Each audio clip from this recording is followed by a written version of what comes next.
में air pollution में बात करने वाले हैं। ठीक है, देखो आप कुछ नहीं है, डिगनाबाजी है। एयर पोल्यूशन जानता ही है, तुम लोग सब जान रहा है, बाहर निकलता है बाबू, है ना, लंग्स फूलना शुरू हो जाता है तो एयर पोल्यूशन है। स्टेबल बर्निंग होता है तो एयर पोल्यूशन है। कहने का मतलब क्या कि डिग्रेडेशन, एयर का यदि डिग्रेडेशन हो, डिटोरेशन हो तो वही एयर पोल्यूशन है, और किसी भी फॉर्म में हो सकता है। और गजब बात ये हो जाता है कि 1981 के जो एयर एक्ट है, यानी कि air prevention and control of pollution act 1981, उसको फिर से अमेंडमेंट किया गया 87 में, और कह दिया गया कि एयर पोल्यूशन में नॉइस भी एयर पोल्यूशन का ही एक पार्ट होगा। यानी कि एयर पोल्यूटेंट में अब नॉइस भी आता है, और noise you know unwanted signals, unwanted जो वॉल्यूम होते हैं जो हमें डिस्टर्ब करते हैं, है कि नहीं? समझ गया ना, ये इंपॉर्टेंट है। कोई पूछेगा तुमको क्या एयर एक्ट यानी कि air prevention and control of pollution act 1981 में क्या नॉइस एयर पोल्यूशन के अंदर आता है, तो बिल्कुल आता है। होप सो समझ गए। अब बात करते हैं कि एयर पोल्यूशन को डिफाइन करना है तो कोई भी सॉलिड, कोई भी लिक्विड, कोई भी गैसेस सब्सटेंसेस या नॉइज भी हो सकते हैं, कोई भी रेडियो एक्टिव सब्सटेंसेस भी हो सकते हैं जो एटमॉस्फेयर में इस तरह है, उसका कंसंट्रेशन इस तरह बैठा हुआ है कि वो ह्यूमन बींग के लिए इंजोरियस है, हार्मफुल है, समझे? और बाकी लिविंग ऑर्गेनिज्म के लिए भी वो हार्मफुल हो सकता है, क्योंकि नॉर्मल इन्वायरमेंटल प्रोसेस से वो डिफरेंट है, क्योंकि बदल देता है। Are you getting me? इसका सोर्स डिफरेंट है, वही तो बात करेंगे। तो एयर पोल्यूशन सिंपल टर्म में बोले तो डिग्रेडेशन ऑफ एयर, और noise is also a part of air pollution. If you see the 1981 act of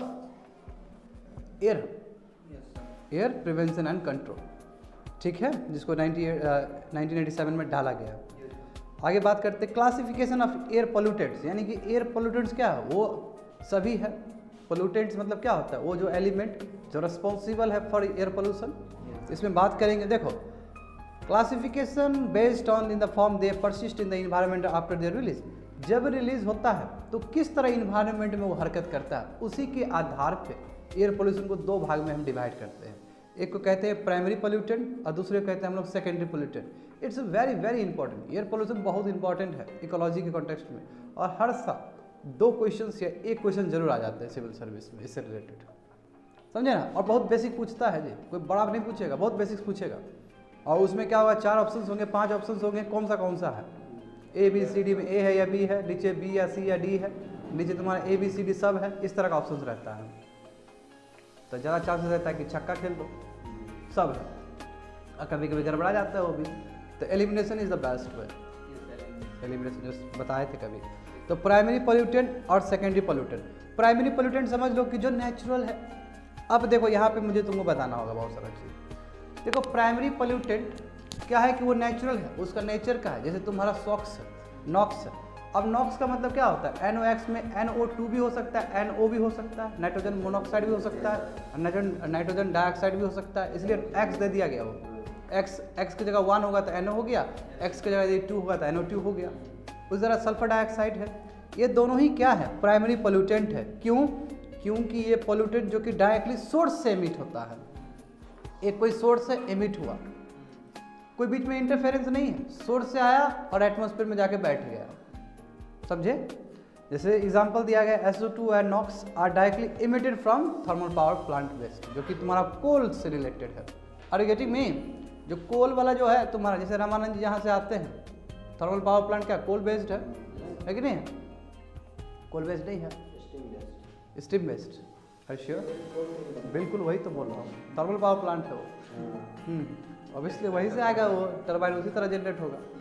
तो कहने का मतलब क्या हुआ कि हाँ, कोल बेस्ड है। आप क्यों ना हो, हाँ,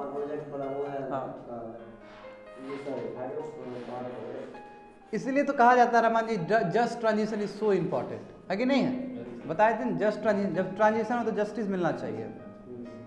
ठीक है, तो बात समझने का प्रयास करो कि प्राइमरी पोल्यूटेंट मतलब क्या, जो डायरेक्ट सोर्स से आपको मिल जाए। जैसे थर्मल पावर प्लांट से आपको SOx मिल जाता है, NOx मिल जाता है, and so on. Secondary pollutant देखो, ये कब फॉर्म होते हैं, form by interaction among the primary pollutant. देखो, सो इंपॉर्टेंट। देखो, इसमें क्या है कि 2 प्राइमरी पोल्यूटेंट एक दूसरे से रिएक्ट करते हैं, तब जाकर सेकेंडरी बनता है। सोर्स से नहीं आ रहा है, ये रिएक्शन से बन रहा है। या तो प्राइमरी पोल्यूटेंट दूसरे प्राइमरी पोल्यूटेंट के साथ इंटरमिक्स होकर बन रहा है सेकेंडरी पोल्यूटेंट, या दूसरा केस हो सकता है कि एक कोई प्राइमरी पोल्यूटेंट है और एटमॉस्फेयर में दूसरे कोई गैसेस है, जैसे वाटर वेपर प्रेजेंट है, जैसे सल्फर डाइऑक्साइड वाटर वेपर के साथ मैच कर गया, मॉइस्चर के साथ मैच कर गया तो एसिड रेन बना देगा वहाँ पे, और एसिड रेन मतलब यानी सल्फ्रिक एसिड बना देगा, और sulphuric acid is responsible for your acid rain, और सल्फ्रिक एसिड से तुम्हारा जो ये मार्बल कैंसर हो जाता है, ताजमहल इतने खराब हो जाते हैं। Are getting me? तो सेकेंडरी पोल्यूटेंट भी उतना ही घातक चीज़ है। देखो this are form by interaction among the primary pollutants. पहला हो सकता है एग्जाम्पल देखो, पैन दिया गया है पेरोक्सी एसिटाइल नाइट्रेट, जो तुम्हारा ये कैसे फॉर्म हुआ कि नाइट्रोजन ऑक्साइड एंड हाइड्रोकार्बन्स, ये दोनों क्या है, दोनों ही प्राइमरी पोल्यूटेंट्स है, ठीक है। या फिर दूसरा तरीका क्या हो सकता है कि एक प्राइमरी पोल्यूटेंट्स, ठीक है, प्राइमरी पोल्यूटेंट्स और एटमॉस्फेरिक गैसेस दोनों इंटरेक्ट करके भी बन सकते हैं। जैसे मैंने एक बेस्ट एग्जांपल दे दिया तुम लोग को कि सल्फर डाइऑक्साइड है और वहाँ मॉइस्चर से रिएक्ट कर गया तो सल्फ्यूरिक एसिड बन गया, और sulphuric acid is responsible for your acid rain. तो समझ गए प्राइमरी पोल्यूटेंट्स क्या होता है एंड सेकेंडरी पोल्यूटेंट्स क्या होता है। इट्स वेरी वेरी इजी, ठीक है। अब देखो ये बहुत इंपॉर्टेंट है, क्लासिफिकेशन ऑफ एयर पोल्यूटेंट्स, ऊपर का टॉपिक कर रहे थे। इसमें हमको समझना होगा ऊपर क्या किए हम लोग कि क्लासिफिकेशन किए थे किस पैरामीटर पे, किस मानदंड से किया गया था कि कैसे इन्वायरमेंट में कोई चीज़ रिलीज हो रहा है, एक कोई सोर्स से हो रहा है और कोई रिएक्ट करके हो रहा है। दूसरा तरीका क्या है कि एग्जिस्टेंस, उसका एग्जिस्टेंस किस तरह है, तो एग्जिस्टेंस के आधार पे देखें क्वांटिटेटिव पोल्यूटेंट्स, और दूसरा क्या क्वालिटेटिव पोल्यूटेंट्स। देखो क्वांटिटेटिव पोल्यूटेंट्स का मतलब है जो नेचुरली पाए जाते हैं। जैसे मैं एग्जांपल देना चाहूँगा, बहुत बढ़िया एग्जांपल है हमारे पास। जैसे एग्जांपल देखो, हर समय तुम क्रिटिसाइज करते हो ग्लोबल ग्रीन हाउस गैसेस को, है ना, कार्बन डाइऑक्साइड को, मीथेन को। मैं तुम्हारी जानकारी में ये भी बात हम ला दें कि यदि ग्रीन हाउस गैसेस नहीं होगा अर्थ पे तो हालत ख़राब हो जाएगा, वार्म ही नहीं हो पाएगा। वार्म नहीं हुआ तो वो फ्लोरा और फौना वहाँ पे क्रिएट ही नहीं हो सकता है, वहाँ पे सर्वाइव ही नहीं कर सकता है। यू नो अभी हमारा वर्ल्ड का कितना टेम्परेचर है, normal temperature 15 degree Celsius, normal average 15 degree Celsius है। यदि ग्रीन हाउस गैसेस को रिमूव कर दो तुम तो पता है कि कितना टेम्परेचर हो जाएगा अर्थ का, -18 डिग्री सेल्सियस, -18 डिग्री सेल्सियस। क्या -80 डिग्री सेल्सियस में तुम्हारा फ्लोरा और फौना रह सकता है? क्या कभी नहीं रह सकता है, माइनस में चला जाएगा वो। यदि ग्रीन हाउस गैसेस नहीं रहते हैं तो -18 डिग्री सेल्सियस चला जाएगा एस्टिमेट के हिसाब से, और अभी कितना है तुम्हारा 15 डिग्री सेल्सियस है। समझ में आ रहा है ये चीज़ नॉर्मल। मगर ये कि अब एक्सेसिव हो जाएगा तो ये भी दिक्कत है, क्योंकि हम जानते हैं कि कहाँ पहले 210 ppm के आसपास था, कहाँ अभी 417 ppm हो गया। और तुमने कोट भी किया अपने क्वेश्चन में, मैं देख रहा था तुम्हारा क्वेश्चन आंसर लिखे थे कहीं पे। तो देखो क्वांटिटेटिव पोल्यूटेंट मतलब यही होता है कि जो नेचुरली रहते हैं, और वो पोल्यूटेंट बनते कब पोल्यूटेंट बनते हैं जी, जब वो थ्रेशोल्ड लेवल को क्रॉस कर देते हैं। अभी बताया कि नहीं बताया, जब 200 ppm था तो ठीक था, वो कार्बन डाइऑक्साइड ठीक था, मगर वो 417 बन गया, बेकार हो गया। क्यों? हीट ट्रैप कर ले रहा है। तो कहने का मतलब क्या है कि ये टिपिंग पॉइंट थ्रेशोल्ड लेवल से वो बढ़ जाता है, तब रमानंद जी वो पोल्यूटेंट बनता है, अदरवाइज वो बहुत जरूरी है सर्वाइवल के लिए। तो वही तो मैं बोल रहा हूँ कि ग्रीन हाउस गैसेस क्या है कि बहुत जरूरी है, मगर ये थ्रेशोल्ड जो लेवल है उसको क्रॉस कर चुका है, इसलिए खतरनाक चीज़ है ये। इसी को कहते हैं हम क्वांटिटेटिव, यानी कि क्वांटिटेटिव पोल्यूटेंट्स, यानी कि क्वांटिटी के टर्म्स में बढ़ रहा है ये। अब जैसा देखो क्वालिटेटिव पोल्यूटेंट्स ये नेचुरली नहीं होते हैं, ये मैन मेड है। जैसे फंगीसाइड्स कहीं है ही नहीं, नेचुरली बनाया जाता है। हार्बिसाइड, डीडीटी, ये सभी क्या है तुम्हारा, ये सभी चीज़ क्या है, ह्यूमन मेड है, और ये भी क्या है तुम्हारा पोल्यूटेंट्स ही है। ऐसे पोल्यूटेंट्स हम क्या कहते हैं, क्वालिटेटिव पोल्यूटेंट्स कहते हैं। आगे बढ़ जाओ। तो अब बात करते हैं पार्टिकुलेट मैटर, पीएम जिसको बोला जाता है। Very very important, specially Delhi के कॉन्टेक्स्ट में बहुत ज़्यादा इंपॉर्टेंट है ना। हर समय आता है न्यूज़ में, सुप्रीम कोर्ट हर समय आता है इस चीज़ के ऊपर। CPC भी बनता है इसी के ऊपर, है ना, सेंट्रल पोल्यूशन कंट्रोल बोर्ड, जो कि सुप्रीम कोर्ट की अध्यक्षता में क्या बोलते हैं लीडरशिप में बनाया जाता है। और सिविल सर्विस बढ़िया से 2018 में क्वेश्चन भी पूछ लेता है। हाँ, और सुप्रीम कोर्ट अब बढ़िया से क्वेश्चन पूछ लेता है 2018 का प्रीलिम्स में, देख लीजिएगा वहाँ पे है, अभी देख लेना थोड़ी देर में। तो पार्टिकुलेट मैटर देखते हैं क्या है। देखो पहले तो सबसे पहले समझते हैं कि इसका सोर्स क्या है।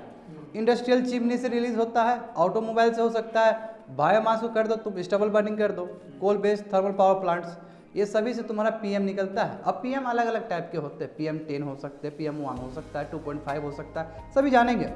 इसका देखो रेंजेस क्या होता है, 0.001 to 500 माइक्रोमीटर डायमीटर साइज होता है। अभी थोड़ी देर में बताएंगे नेक्स्ट डायग्राम में कि ह्यूमन हेयर के ह्यूमन हेयर के कॉन्टेक्स्ट में, ह्यूमन हेयर के कंपेयर में इसका साइज कितना होता है हमेशा क्योंकि ह्यूमन हेयर देखते हो कितना पतला है, बहुत छोटा है, उससे भी बहुत छोटा होता है ये। देखो पार्टिकल जो लेस देन 10 माइक्रोमीटर होते हैं, ठीक है, वो फ्लोट करते हैं, यानी कि 10 से नीचे जो माइक्रोमीटर है वो फ्लोट करते हैं, बाकी सब चले जाते हैं, बाकी सब सेटल डाउन हो जाते हैं। जैसे बोला कि जो पार्टिकल जो कि मोर देन 10 माइक्रोमीटर है डायमीटर में, वो सेटल डाउन हो जाएंगे ग्राउंड पे, मगर चूंकि इसका डेंसिटी इतना कम होता है ना, समझ रहे हो ना, 10 माइक्रोमीटर जो लेस देन उसका है डायमीटर, इसका डेंसिटी इतना कम होता है कि वो एयर में फ्लोट करता है, घूमते रहता है। अब जाकर बाबू जब सांस लोगे आ जाएगा फेफड़ा में और बहुत बड़ा तुम्हारा लंग्स कैंसर वगैरह हो जाएगा, बहुत प्रॉब्लम हो जाएगा। तो इसी डायग्राम को थोड़ा सा देख लो अच्छे से कि यहाँ पे बताया गया कि देखो ट्रांसपोर्टेशन में, थर्मल पावर प्लांट्स में, एटमॉस्फेयर में, है ना, ये सभी जगह से आते हैं, इंडस्ट्री से आते हैं।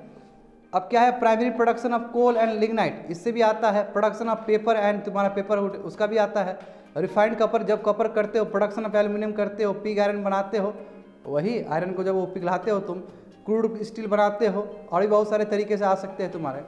तो समझे, ये सब तरीका है पर्टिकुलर मैटर का जनरेट करने का। अब देखो यहाँ पे जो बोल रहे थे हम कि वो लंबा सा तुमको जो डायमीटर दिया गया है फिगर, ये बिल्कुल ह्यूमन हेयर है, समझे, ह्यूमन हेयर है, उसी के आधार पे बोला गया है कि देखो उतना छोटा तुम्हारा पर्टिकुलर मैटर 10 है, जो कि डस्ट होता है, पोलन होता है, मोल्ड होता है, समझे, और उससे छोटा, और उससे भी छोटा होगा तो 2.5 हो जाएगा, जो कि तुम्हारा कंबसन पार्टिकल्स है, ऑर्गेनिक कंपाउंड्स और सो ऑन।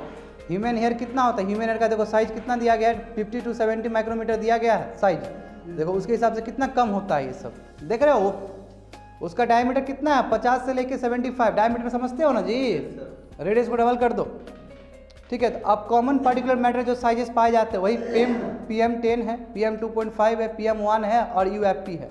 तो पहले समझते हैं PM10 क्या है, ऑल पार्टिकल जो कि आपका 10 माइक्रोमीटर से छोटा है, PM2 मतलब क्या कि 2.5 माइक्रोमीटर से छोटा है पार्टिकल्स, और 1 मतलब क्या होगा कि जो 1 माइक्रोमीटर से छोटा होगा, और UPF का मतलब क्या कि जो 100 माइक्रोमीटर से कम होगा, जो भी तुम्हारा माइक्रोमीटर से कम होगा वो UFP में कहलाते हैं। आगे देख लो इसका क्या है, लास्ट ईयर हम लोग बहुत छोटा था ये, देखो अब इसका इम्पैक्ट क्या पड़ता है, देखो इसमें बहुत अच्छा साइज दिया है कि यदि 10 माइक्रोमीटर से कम होता है, देखिए मान लीजिए कोई 10 माइक्रोमीटर है, तो तुम्हारा ये जो है ना बाबा ऑसोफेगस, ये जो देखते हो ना, ये नोसल नाक का, यहाँ सांस लेते यहीं तक इम्पैक्ट करता है। दूसरा देखो यदि साइज 2.5 हो तो ये तुम्हारा फेफड़ा का यहाँ तक, पूरा नहीं यहाँ तक। तीसरा यदि देखो 1 से कम हो तो ये तुम्हारा लंग्स को भी प्रभावित करता है, और यदि वो 0.1 माइक्रोमीटर तो बाबू ब्लड स्ट्रीम में जा सकता है तुम्हारा। ब्लड स्ट्रीम में जाना मतलब समझते हो, बर्बाद हो जाओगे पूरी तरीके से, हाँ खत्म। यानी कि 0.1 माइक्रोमीटर यदि तुम्हारा है, समझे, PM वाला है, तो हालत ख़राब हो जाएगा। तो देखो क्या लिखा गया, हेल्थ इफेक्ट्स ऑफ PM2.5, और आने वाले समय में कल की क्लास में जानेंगे, वहाँ सभी के बारे में जाने क्रोनोलॉजी ऑर्डर में। माइक्रोमीटर, हाँ हाँ, मास को पेनिट्रेट नहीं, मास को पेनिट्रेट कैसे करेगा, यदि रेजिस्टेंस है तो कैसे करेगा, आपका सॉलिड स्ट्रक्चर है।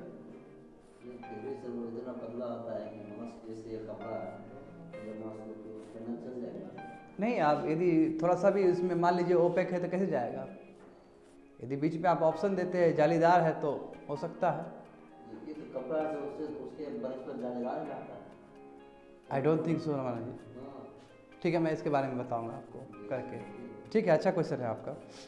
हेल्थ इफेक्ट्स ऑफ PM2.5, देखो this particles are able to travel deep into the respiratory tract, ठीक है। तो रेस्पिरेटरी ट्रैक्ट बोल रहे हैं ना कि 2.5 क्या है, रेस्पिरेटरी ट्रैक्ट में जा सकता है, नीचे लंग्स के पास जा सकता है, और इससे क्या हो सकता है, थ्रोट इरिटेशन, गला वो करना, कॉफिंग, स्नीजिंग और ब्रीथनेस। कोविड-19 में जो होता है तुम्हारा जो ब्रीथ शॉर्टनिंग हो जाता है। और nitrogen particles make of the largest fraction of PM2.5, यानी कि जो नाइट्रोजन जो पार्टिकल्स होते हैं वो बहुत बड़ा हिस्सा बनता है तुम्हारा PM2.5 का। That's it for today's class, so simple. तो मैं बताना चाहूँगा फिर से कि हमने क्या क्या कवर किया है, बहुत छोटा आज था आज।